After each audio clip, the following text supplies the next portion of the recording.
what are best practices you've seen to actually help people learn new skills and adopt them into their work? Well, I know you're teeing me up for this, but I'm going to have to bring up LOPAFT as the framework to answer the question, which is Jonathan Kvarfordt, founder at GTM AI Academy. learn or knowledge transfer. And that's just where you get to have someone present to you the stuff. It's like lecturing, it's just learning the content, it's however you learn about a concept. That's absolutely crucial, but a lot of people stop there. That's all they do. The next level is observing what good looks like, and even observing what bad looks like. Because unless you have the comparison, you don't know kind of where you sit, Then the P in LOPAFT is practice. You want to have a safe space to practice so that you can practice and fail multiple times. Next up is application, to where you take the practice and then actually apply it to real life. And then you have some feedback on it. So this one's specifically about getting feedback on what you're currently doing or what you have done. And is that aligned to what good looks like? And then lastly is teaching. I think one thing that we should do more often is to help people teach skills that they've learned to really solidify it in their own mind, because teaching is like the ultimate level of learning.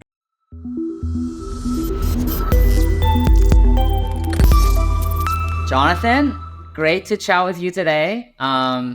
It's been really great since I think you kind of just reached out on LinkedIn with a very friendly tone, and we then got on the phone together, and then we've done an event together. Like, we're exploring different ways to work together. So it's been really a pleasure to get to know you. Yeah. Thanks for joining today. Happy to be at your events. Like I told you before, it's been nothing but a pleasure. So thank you for the connection and for all the help you've been so far. It's been great. Yeah, for sure. And, I've always really been interested in learning more about, how learning and development works in sales and go-to-market. And, it's so important to business that they often create an enablement function that's different than just pure L&D. And I know you've been in that world for a long time, helping people change mindsets and behavior. So excited to dig into those. But maybe before we start, I'm curious, how did you get into the field of revenue and sales enablement? Well, a short story version is that it's kind of in my professional life, I've kind of had two walkways going down at the same time. One was I grew up in a family business. I've been selling since I was 15, started with tires and wheels and went up to selling SaaS products to Fortune 500 companies. So I've sold anything and everything in between. So I have a large, extensive sales background. At the same time, I also have a passion for life coaching. And at one point I was going to go into counseling actually. But after some stints in inner city Chicago and working with some kids there, I decided to go a different route because it was a little bit hard personally on me. I have nothing but respect for counselors because it's like, it was too much for me to handle on a daily basis. But I shifted and went more to the life coaching route, which I really enjoyed a lot. And at the same time I was selling. And then about 10, 12 years ago, I had an opportunity to work with Franklin Covey, where I had this role where we did this pretty unique, I don't know how to say, kind of combo role where we both sold and then some implementation of the content. And I loved it so much. And Franklin Covey is a world-class training organization. And so I went through all the trainings they had, went through all of their content, got certified in it. And since then, I crossed over from the sales world into the enablement training content world, kind of using Franklin Covey as my step into that.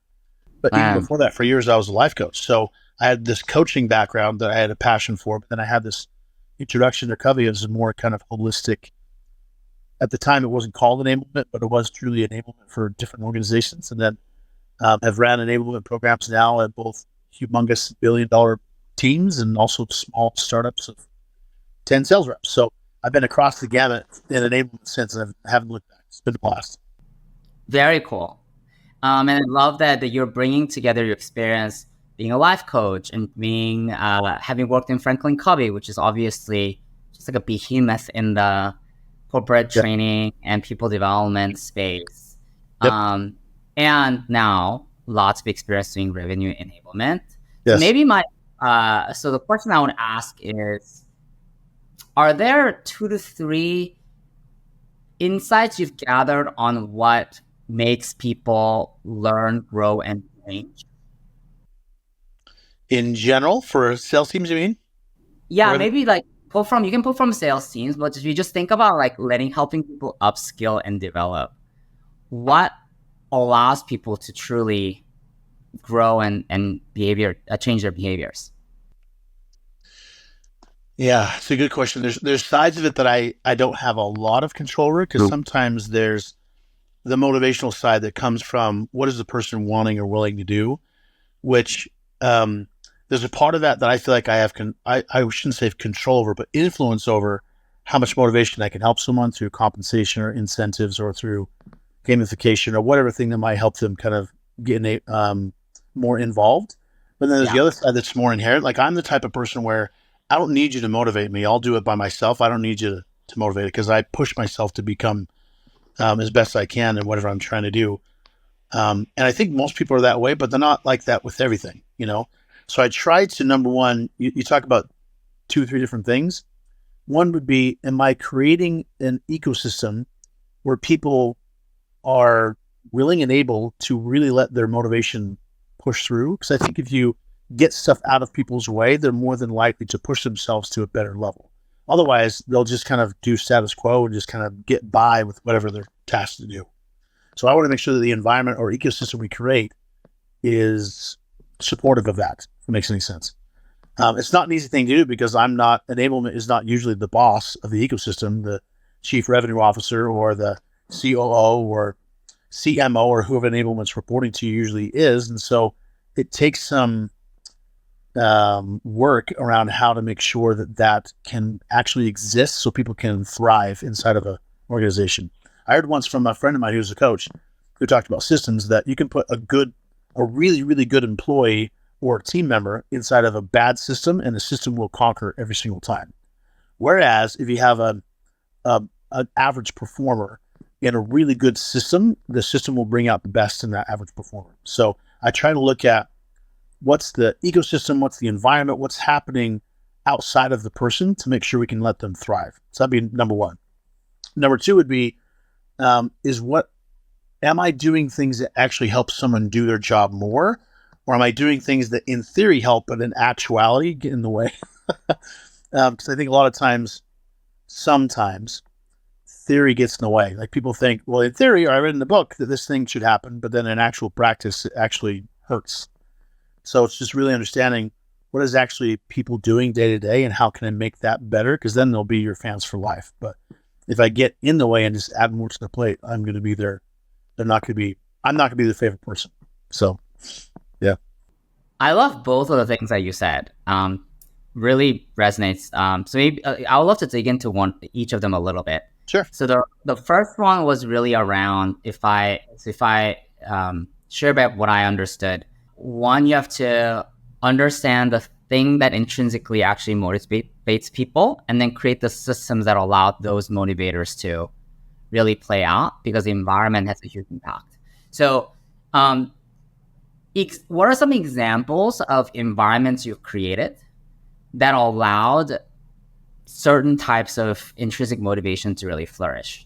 Any specific examples you can provide? In general, and maybe this is my crazy belief, but I think humans like having the ability to progress. Like, no one ever feels like, I don't want to get stuck today. No one ever says that. So right.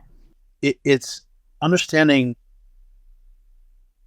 I don't know if core motivators is the right phrase, but it's understanding, what do people actually want? Usually they want some sort of ability to have financial progress, title or authority or responsibility progress, or just the creative progress. Like, do I have the ability to actually create and do more? So I try to look at the role and say, I'll give an example in retail, for example. I helped run a retail team that was international before COVID. And I was the sales / enablement person. So I was both a sales leader and as an enablement leader over a 500 person org internationally. And what I was realizing is that the people who were in a retail store, I mean, they're making $15-20 an hour, but they were the backbone of the entire organization for hundreds of stores. So I had to make sure I could have the ecosystem set up to where they had financial progress, creative progress, and then the title or authority. So one thing we set up was a coaching, I guess you could say, a coaching system to where someone could qualify as the coach of the month, and then they would come into an environment where they came and worked with me, and I would take them through kind of like a Franklin Covey facilitator program, but it's for coaching. And then they would be the coach of the quarter or the month, depending on the store. And they'd come to both progress with me to learn and understand more about coaching, but then they're also responsible for certain things happening within the store.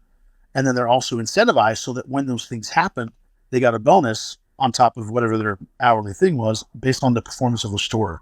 So I try to tap into as many of those progress things as much as possible, but also giving them the freedom to say, you know, your team, you know, your region, you know, whoever you have. I don't.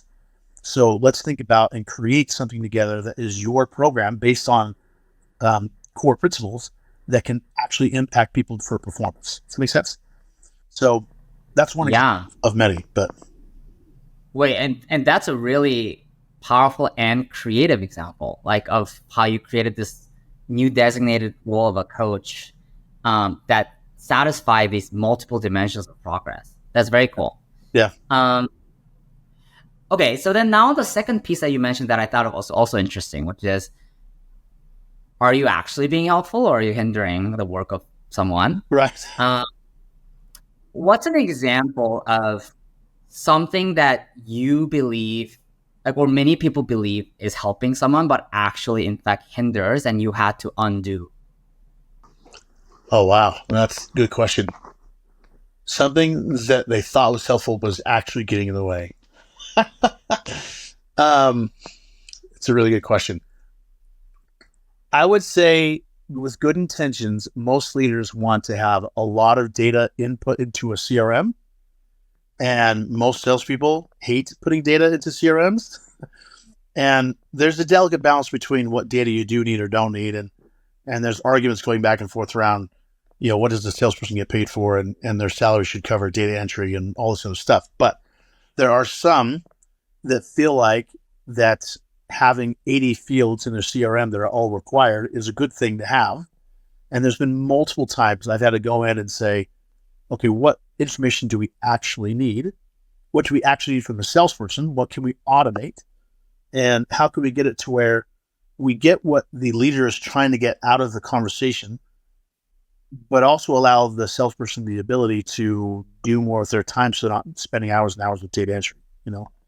And a lot of it was, sometimes I found that the data entry was more of a compliance mechanism. And so they're trying to force a behavior. So the field was there literally to force a thinking behavior. And the question is, okay, why are they not motivated to do that? Besides that, why are we making a requirement, the thing, to motivate them to do this thing? And so we had to change a lot of kind of core fundamental approaches of how they were helping the team be motivated to do data entry.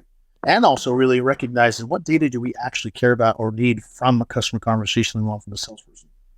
Fortunately, now we have AI tools that can, I work with an AI company that helps with a ton of this, but like in general, it's that kind of thing where I always ask the question of, why are they not doing this in the first place? Why are you requiring this? They should be wanting to do this because they can see it as something that will help them. Because if they see something that will help them, they'll do it.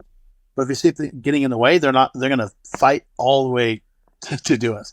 So it's just really understanding what's actually helping you, what would help you, and how can we make sure we can get that to be the thing that is the request we're actually having you fulfill. That makes a lot of sense. And in fact, we're just working on updating our CRM. We were literally going back and forth between, is this field needed?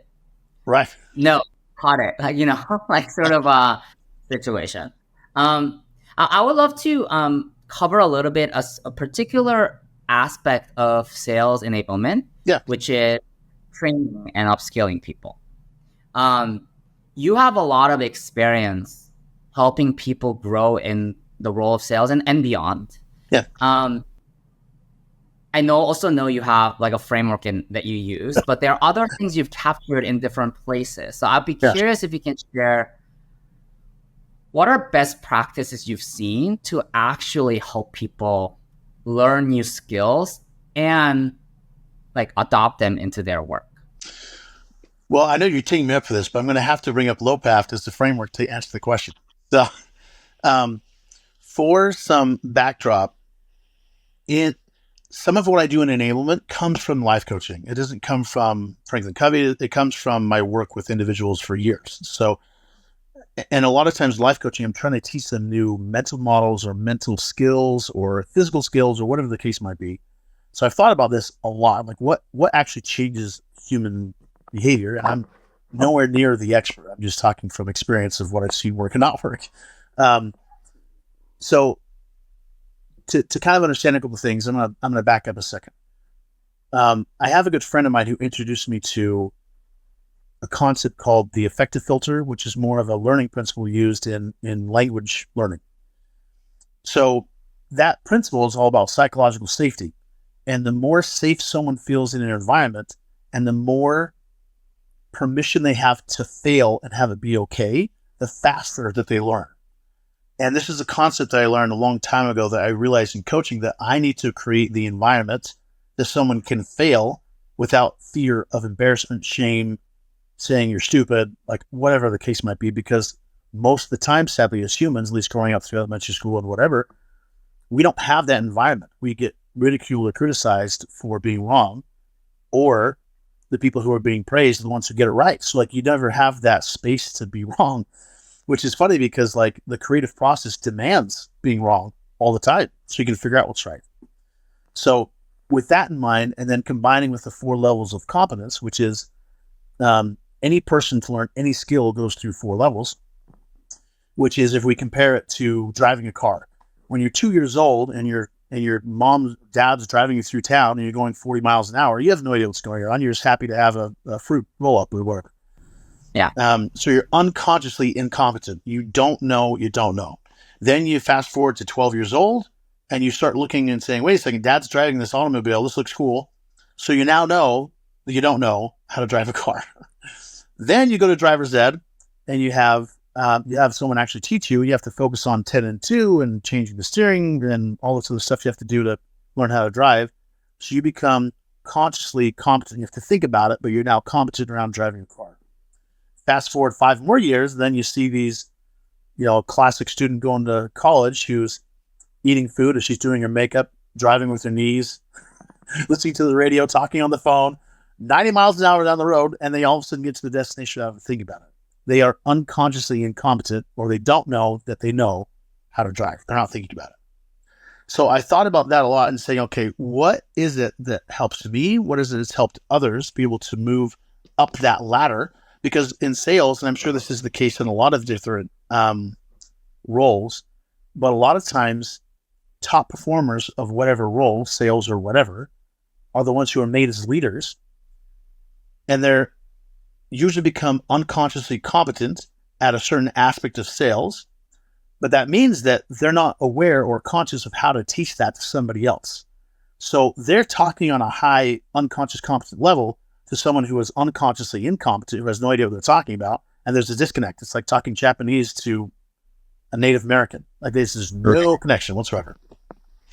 So in my own process of trying to figure this out, which I probably could have just asked a bunch of people in Franklin Covey, they could tell me this, or some other person, but my own experimentation is going through this LOPAFT framework you were referring to, which is,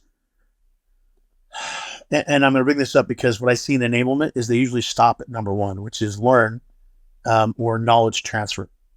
Mm-hmm. And that's just where you get to have someone present to you the stuff. It's like lecturing, it's just learning the content, it's however you learn about a concept. That's absolutely crucial, but a lot of people stop there. And that's all they do.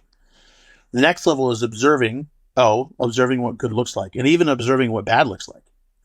Unless you have that pinpoint, you don't know what you're working towards. And that's why I like to do both what good looks like and what bad looks like, because unless you have the comparison, you don't know kind of where you sit, Then the P in LOPAFT is practice, but it's practicing in that psychological safety spot so that you can practice and fail multiple times. Like at a driver's ed place, when you go to a parking lot and you smack over whatever thing you smack over, it's okay because it's, I kind of wish they let you do the demolition derby first so you can really get used to getting wrecked and experience it. But the point is, You want to have a safe space to practice. Next up is application, to where you take the practice and then actually apply it to real life. And then you have some feedback on it. So the AF is application and then feedback.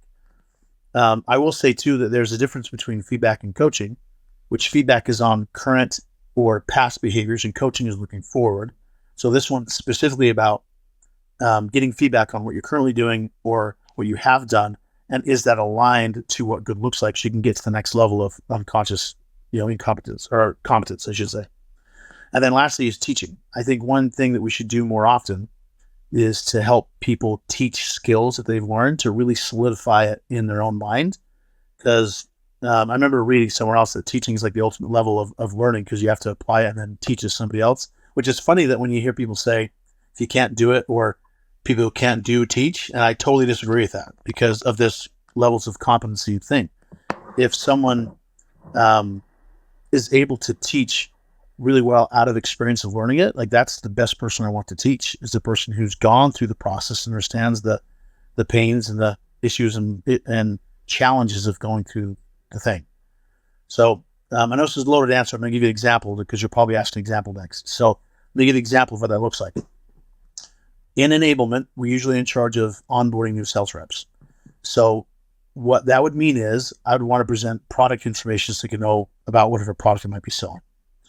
And then I want to show either a recorded call of what good looks like, where I have a top sales rep or a founder or somebody that can say, this is what it looks like when you have a good conversation with someone. And this is what we're going for. This is the standard. And then I'd also show them this is what bad looks like. And I show them this is not what we do. This is not how we do it. So if you're doing this, that's not what we do. Then next would be some sort of practice place where either they're doing it with an AI role play or with me or with their manager or somewhere. But it's also like, I can't emphasize this enough. It has to be a place where they can fail and it's okay. And then they actually go apply it to where they go out in the field and they actually apply whatever they have to the customers and like try it. And they get feedback either from, again, an AI automated tool or from me or from manager. And then in these cohorts with onboarding, we go through cohorts. So every month we have usually a new cohort of people. I'd have that person in month 1 come back in month 2 and teach the cohort what they learned. So they can help kind of solidify that as we go. And that just repeats on cycle. And then I use like a kind of a larger competency model to where I'll find people with like, let's say we have 15 competencies or skills.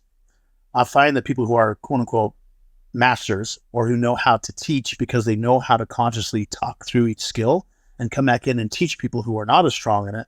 So whether you're onboarding or you're a 5-year veteran, you always have this teaching learning model going on using LOPAFT as kind of framework. Does that make sense?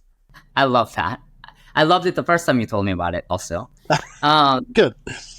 I guess so there's a question. So it really makes sense in many ways. It also aligns with like my understanding and view of how great learning works. And I guess the one thing that makes me wonder is I do at the same time hear a lot how sales training is not very effective. Yes. Through the grapevine, not in the industry. So I haven't directly experienced this myself deeply. Yeah.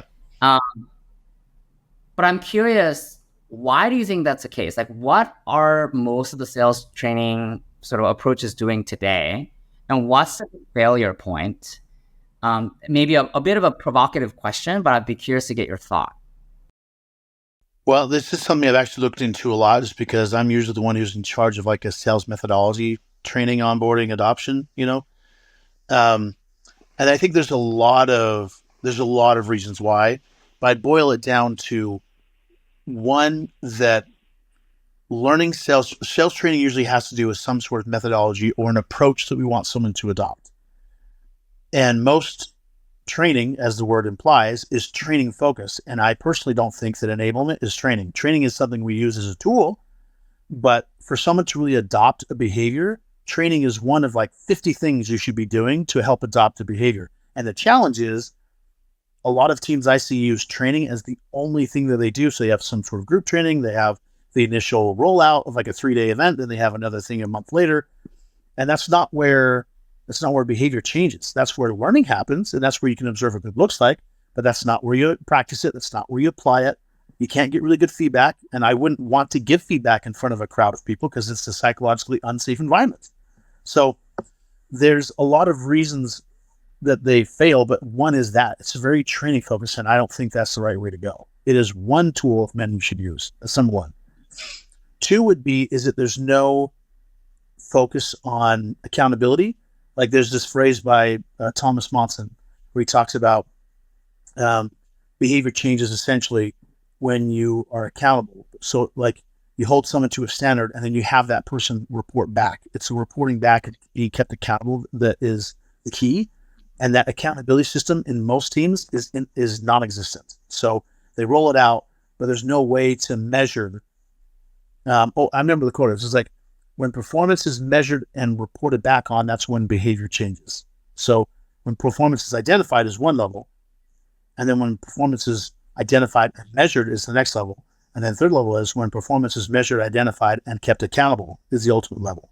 And those three levels are not usually even close. Like what most people do is they spend hundreds of thousands of dollars on a sales methodology. The external training company comes in, does a 3-day event, gives them a bunch of content they can use and says, have fun, but nothing's ever applied to their personas, their products, their stuff. And they might have another refresher a month or a quarter later, but that's all they give them. And then everyone internally is not an expert on it. They don't have any examples of what good looks like. They don't have any places to practice it. Like all these things are non-existent. So, I'll stop there because I feel like I could ramble on this for a while, but there's a lot of issues when it comes to sales training in general. Yeah. Let's dig into the last piece around accountability. You mentioned that you have to performance has to be identified. Then it has to be like reported back on, and you have to iterate or act on it. Seems like many organizations don't have this because it's kind of a hard problem, maybe costly to implement. Can you provide an example of a place you've seen that did this really well and what enabled them to do it very well? Well, again, what we're looking for is, have we identified what good looks like? Meaning, is performance identified? And if it is, can we measure it? And if we can, is it reported on? So those three things: identified, measured, reported on. Most of the time, people don't even do number one correctly. So when I go into a CRO, always ask them, him or her, and to say, what specific behavior, skill that's observable are you looking for? Because if you want them to have a mindset, you can't measure mindset. I can measure what they're speaking. So if we're looking for words, or if we're looking for an approach or whatever, I can measure that. You and I both know that mindset has to do with your behaviors and everything else, but like you want to see something that's observable. So it's getting really clear on what does that look like so that someone who is external, whether it's a very beginning person, has some sort of document that they can literally knows nothing about it, but can watch a call, go, nope, yep, nope, yep. That's what good looks like because we identified it so clear. So that's number one. For me, an example would be literally just doing this with the team right now, actually, where we took the first initial discovery sales call and we identified with the founders, what does good look like? So we said, okay, what are the 5 core things you want to see in a discovery call? And it came down to 5 different questions or topics that we want someone to ask. Now we can measure on every single call, did you ask those 5 questions or did you not?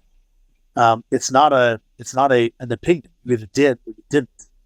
And if someone doesn't, usually most of the time it's just a habit repetition thing, And then once we identify those, then I have the founders give me a call where they had it and they asked all 5 calls. Then I could show someone, this is what good looks like. This is how you actually do it in real life. And then I give them the space with me to practice it. So I'm not going to critique them. I'm just literally not even role play. I think sometimes in the sales world, and I don't know about your world, but role play sometimes has a weird taste to it because it feels awkward. Because you're trying to pretend to be some customer that everyone knows you're not because you're just pretending. But like, there's power behind practicing just saying the words without pretending anyone's anything, just speaking them out loud to get them out of your mouth the first time so you can get the awkward first time saying it out of the way. So a lot of times when I do role play / practice, I'll just say, don't pretend like I'm somebody else. Just talk to me. Practice saying the words. And And then we go into application mode where we give feedback on that, on real applications for those 5 discovery calls. So I hope that answers your question, but that to me is the things I'm looking for. And that could be applied to anything, whether it's like CRM data entry. What does that look like? What are we looking for? What does a good note look like? Do we have an example of that? Can we show you that? How much time is expected to have that? So then we can give you time in the ecosystem. So if we're asking you to have really good notes, we would give you 5 minutes a day to do it. It's not going to happen. So I got to make sure that they have the environment supportive of them making good notes and then showing them what good notes looks like. So when I ask them for good notes, there's no reason why they will not have any idea why or the time to do what I'm asking them to do. That makes sense, hopefully? Yeah. And it resonates a lot. And one thing that you said that really struck me that resonates with me is the need to be clear and to be able to articulate what great looks like. And in fact, that a lot of leaders aren't able to articulate it yet because they might be able to see it and intuitively like have a feel for what that was good, that was not good. But unless you like sit down and you really reflect and try to write into words what does good look like, you haven't distilled good behaviors in your mind so you can articulate what good looks like. And so from what you're saying, it honestly feels like there's like a deep also leadership task, right? To be able to say, I've observed multiple people and who have thrived and struggled and so on, and see like these as the trends of the behaviors that really are working. And that's like step number one that maybe a lot of people don't do enough. I think it comes down back to the competence thing. It's like leaders usually have pretty good gut feel with their industry because they're leaders in the industry for a reason. Yeah. But they don't always have the ability to communicate that unconscious competence they're looking for because either they have it and they can't communicate it, or they know they can feel, quote unquote, what good looks like. Like you being in your world for so long, being at McKinsey and now doing what you're doing now, you know when a good training is or a good learning environment. Like you know that instinctively because of your experience, but you may not, you'll have to sit down and go, okay, what was it that I really liked about it and take the time. But a lot of leaders either don't take the time or don't have the time. I should say, don't think they have the time to take this or don't make it a priority because they think it's not that big of a deal. I'm like, this is like the thing that's going to scale your company is you being able to communicate what the heck you're looking for, not just to have it for compliance, but to succeed, to let your team win. That makes sense? You have to be very clear. This is how you win. And I don't know of anybody who is halfway close to motivated on any level. If you tell them, if you follow this, you'll win, they'll go, nope, I'm not going to do that. People want to win. Right. We want to succeed. But when you come up against internal barriers to win because no one's being clear on what the heck you're supposed to do or what good looks like, it's frustrating and then you eventually leave. Yeah. Segueing into AI in sales enablement. Yeah. Partly because part of the thing I believe is in an AI world, humans have to hold a standard on what great looks like. Yeah. Otherwise, we all just become slaves to the machinery and don't have critical thinking ourselves, you know? Right. But I'm curious, you've actually laid out things in the sales world today that are barriers to sales enablement and training being effective. You're also now on the forefront with your GTM AI Academy, where you're actually looking at what are the AI tools that are coming out in the workplace to support organizations to thrive, right? So curious, what have you seen that seems most exciting and well suited for the problems you've observed on the ground? Oh, there's a lot of exciting things. So when I work with teams, I don't just work with sales teams. I work with customer-facing teams. That means it's doing not only when a customer hits someone, but from the marketing lens, their experience from marketing to talking to a salesperson to implementing the product to customer success. So that years and years of relationship and customer journey, that's what I'm looking at is the entire journey as a whole. And obviously sales is a key part of that. So I'm looking at AI from that lens of like, how is it actually benefiting a customer experience for the better or not? For sales specifically, what I'm really excited about is AI's capability to understand the context of not only one call, but multiple calls, or the context or patterns happening across an organization at any one time, and the ability of any one person to use their own creative license, freedom, to decide what content or what data to want to have access to at any time. So an example would be having the ability to have, let's just say you have 50 calls in a week with customers, from customer success to sales.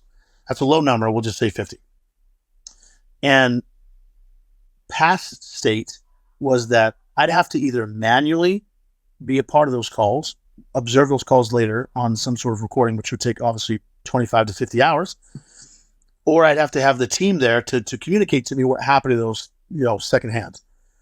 And it's not exactly fast, and it's not exactly the best way. Now, if I could have an AI that could have all both the video data and the transcript all in one spot, and I could, as a leader, say, tell me all the times that someone brought up this specific competitor, this objection, show me the skills they have, and I can look either pinpoint one person or one company or one prospect, but also look holistically across the board. Like, that's amazing.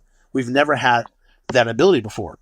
But now that we can do that across the entire customer journey, I, as a leader, or I helping leaders, can help them understand, here's patterns that are happening across the entire organization that we need to fix now, which would have taken weeks, if not months, before for me to do that from a gap analysis viewpoint. Does that make sense?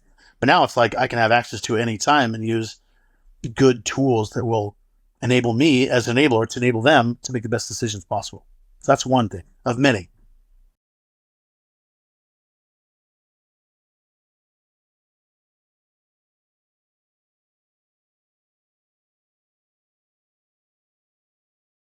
Yeah.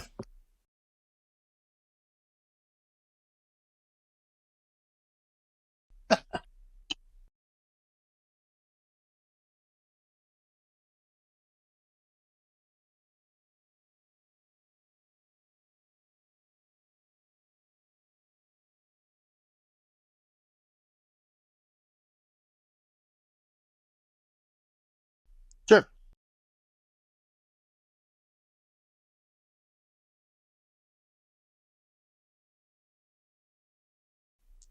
From a tool perspective, Yeah, tool and like the way it was implemented as um, well. as far as LOPAFT is concerned, there's tools that do obviously pieces of it, but I haven't seen one tool that does all of it. Probably because no one knows the framework except for me, but also because of I feel in general a lot of AI tools are very narrow in their focus, and I think as we go, it's going to become more broad, or at least more holistic from tool point of view. But I mean, not to promote or push you, or I know you're not asking this, but I would say SparkWise is one, because it brings a lot of that safe environment to fail and to learn from others and that kind of stuff. So your platform is one I would say I would use as probably 4 or 5 products inside of a LOPAFT framework, if that makes any sense. Some sort of practice tool, so whether that's a conversation, you need to have some sort of AI role play, would obviously be one, because I don't have any emotion if AI gives me feedback. It's just AI feedback, And then teaching, like when I think about the LOPAFT, when I think about enablement in general, but then I apply it to LOPAFT, and then I look at AI. AI could be used in every single point of that. And I use AI in every part of enablement. It doesn't matter what I'm doing. It's just making sure that it's founded on principles for learning, behavior change, progression, and not replacing the principles with some sort of tech-enabled thing that in theory could help, but doesn't actually help, Yeah. So anyways, I don't know if that helps at all, but like for me, learning, observing what good looks like, both those key pieces, SparkWise smashes it. Then you have practice, depending on what you're practicing. Again, SparkWise could be the perfect platform for that, based on kind of like what we did. We did for those listening in, you guys have this AI prompting course through SparkWise, which is phenomenal, and both walk someone through from A to B of how to go from beginning to advanced prompting, and also showing what a good advanced prompt looks like, So that's another example. Then you have the application, which again, SparkWise could be used for. And then feedback and teaching, depending on who you're working with. Like that's the piece I'd be like, okay, how could we, I'm just going to promote you on your own show, whatever, I'm going to do it. How can we use SparkWise to do that thing where that teaching moment or the ability to teach could be used inside the platform, or they can have feedback to know, are they doing it correctly to make sure they're hitting what good looks like. Does that make sense? So any platform that can do that, which again, just thinking about it, I'm thinking Sparkwise is probably the only one that comes close, because all the others I think of are very narrow. They hit either feedback or they hit teaching or they hit learning, but not all six, So there you go. I'll promote you. How about that? Okay. Well, thank you. This was not trying to fish for compliments here. I was genuinely curious because I do think in many ways sales training, because it's such an important part of the function, it oftentimes has the innovation seems to seep faster, right? Like there's now AI role plays that are getting rolled out, and the number one use case is sales. And so I was curious what you're seeing in the market, and interested to get your thought that there are very pointed solutions, but maybe not that many right now that does bring the whole experience end to end. Right. From our side, I think we haven't yet done a lot of the teaching part yet. There's pure conversations where you're somewhat teaching, right, but it's not teaching the way that you were talking about, which requires you to reflect on your own learning, actually really digest it and like play it back. And that's an interesting thing that we should also think about. And also, it depends on the skill, because it just depends on what you're trying to teach. Because I don't know how you would use Sparkwise to do a customer conversation, because then it becomes like a glorified role play environment, which most people are awkward with in the first place. So an AI role play tool does deliver that psychological safety place where they can screw up and get feedback immediately. The Sparkwise, as of yet, does not deliver. But I also think that AI role plays is going to become kind of table stakes, because it's going to be easy enough to include something like that. It's going to be the other parts that are going to be key. So yeah, that I would agree with that. Yeah. Well, Jonathan, this was great. Thanks for joining and sharing your insights from your very rich and kind of diverse background. Yeah. And anyways, I'm looking forward to us continuing to explore different ways to work together. And so more to come, I guess, for us. But thanks for joining and sharing today. Love it, man. Vince, I'm a fan of you and the team, and just want to say thank you for all you do, and just appreciate you. So thank you. Awesome.